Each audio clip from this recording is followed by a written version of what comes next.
For the first time in 90 years, Norwood are back-to-back premiers. The final siren in the 2013 SANFL Grand Final also brought an end to an era. No longer would the competition for the Thomas Seymour Hill Cup involve just the traditional clubs. After a painfully long decision-making process, the state's 2 AFL clubs were invited to join the SANFL, ending the distribution of their players throughout the 9 league clubs. At the end of the day, the 6 clubs voted for it. There was certainly an air of resignment around that it was important for the SANFL competition, the long-term future of it, to have both the Adelaide Footy Club and Port Adelaide Magpies continuing to play in the SANFL comp. The 2014 season started on a Thursday night with the traditional rivals Norwood and Port Adelaide facing off, the Magpies in their familiar black and white, but playing as the Powers reserves team. Opportunity for the Redlegs. This is Bampton, a youngster with a big future, and Bampton gives them another goal. They picked 2 in the first 3 minutes. Norwood proved too strong, but that was to be the Port Magpies' only setback through the first 8 rounds.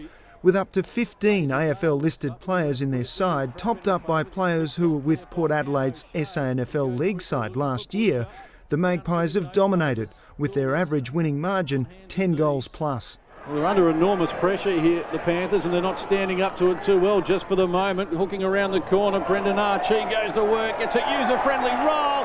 Rather than complain about it though, Eagles and South Australian coach Michael Godden is calling for calm. I think we need to wait until the end of this season to see how much better they are than everybody else, because we could be talking about a side that is no better than, say, Nord has been the last 2 years, who dominated the competition, no different to Port are this year so far.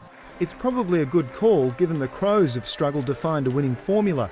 Unlike Port, their AFL team has been beset by injury and their State League team has to get top-up players released from the lower grades of other SANFL clubs, as well as amateur and country teams.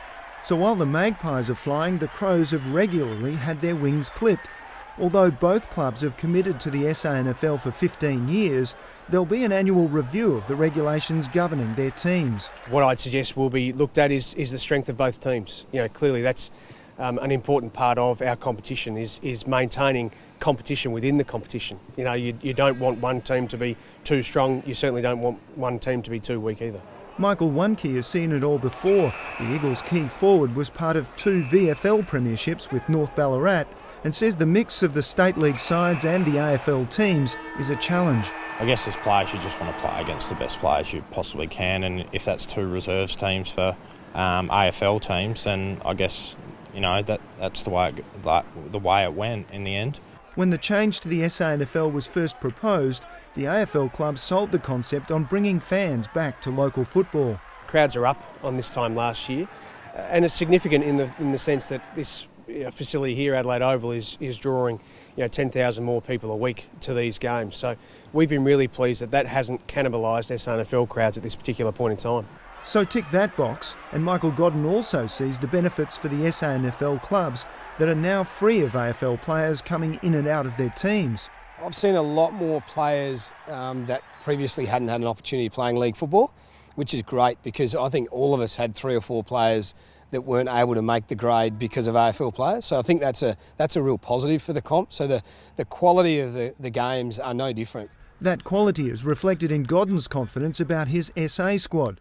No AFL-listed players are allowed to play, which Godden says is proof the talent runs deep in the SANFL. I had 30 players out there who were just fantastic. Their skills level was great, their commitment, their physique, their body conditioning was outstanding. So given a $20 million football budget, I think you could draw another team out of this competition.